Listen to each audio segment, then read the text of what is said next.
Hello students, welcome back once again. Today we are discussing about chapter number 10, friction.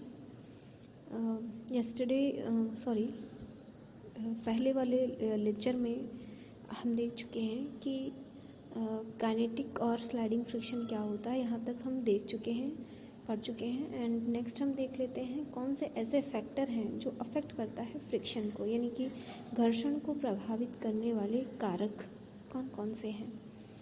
The force of friction between the two surface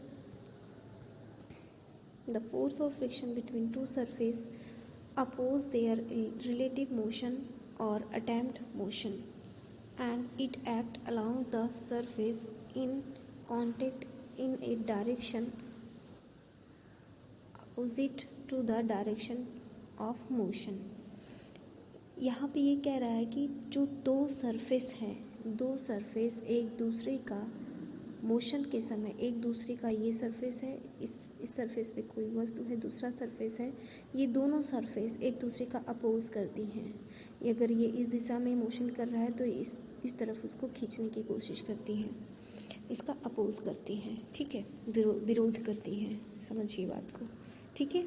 hence the friction always oppose the motion of a body and act in opposite direction to the direction of applying force. Friction जो है हमेशा oppose करता है, विरोध करता है motion का, गति का ऑफ ए बॉडी के मोशन का, गति का विरोध करता है, और ये एक्ट करता है अपोजिट डायरेक्शन में। जिस तरफ हम फोर्स लगा रहे हैं, ये किसी सतह पर रखा गया है वस्तु, इस तरफ अगर हम फोर्स लगा रहे हैं तो इसके अपोजिट डायरेक्शन पर ये अप्लाई डायरेक्शन पे कार्य करती है, अपोजिट डायरेक्शन में इसको धकेलती है ना, अपोज करती है। समझ गए होंगे आप। दूसरा फैक्टर कह रहा है कि limiting friction depend on A materials of the bodies in contact. Limiting friction आप जानते हैं, वह फ्रिक्शन जितने समय तक कोई भी उस फोर्स पर बॉडी मूव करना शुरू कर दे, है ना। लिमिटिंग फ्रिक्शन किसी भी वस्तु का वो लिमिटिंग फ्रिक्शन होता है। तो लिमिटिंग फ्रिक्शन डिपेंड करता है कि मटेरियल, बॉडी का मटेरियल जो कांटेक्ट में है किस तरीके का है, स्मूथ है कि रफ है। तो उसके अकॉर्डिंग इस वस्तु को ढकेलने के लिए, प्रेस मूव कराने के लिए उतना लिमिटिंग फोर्स लगाना पड़ेगा जितना इस वस्तु का लिमिटिंग फोर्स है, कि इस फोर्स पर यह वस्तु मूव करना शुरू कर देगा, है ना।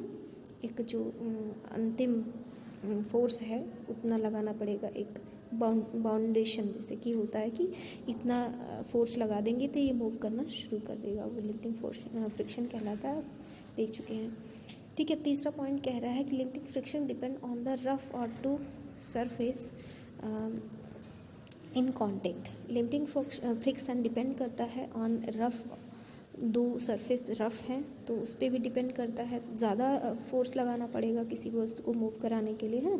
फोर्थ पॉइंट कह रहा है the force of friction is depends of the area of the two surface in contact.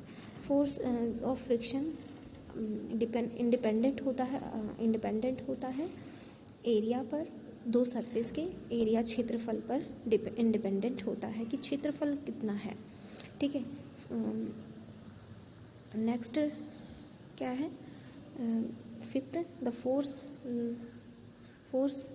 The two surface the limiting friction force is directly proportional to the normal reaction, ठीक है। जो दो surface होता है, the limiting friction force is directly proportional होता है। Limiting friction जो है वो डायरेक्टली प्रोपोर्शनल होता है नॉर्मल रिएक्शन के, ठीक है। The horizontal surface normal reaction is equal to the weight of body के वेट पर के इक्वल होता है नॉर्मल रिएक्शन जो इसका होता है। कुछ आपके बुक में देखिएगा, आप बुक ओपन रखिए जब भी पढ़ाते हैं, ठीक है। कुछ एक्टिविटीज़ दी गई हैं पेज पे, उसको आप देखेंगे तो आपको मच बेटर समझ में आएगा, उसको आप पढ़ लेंगे। आज के लेक्चर में बस इतना ही। Okay, thank you class.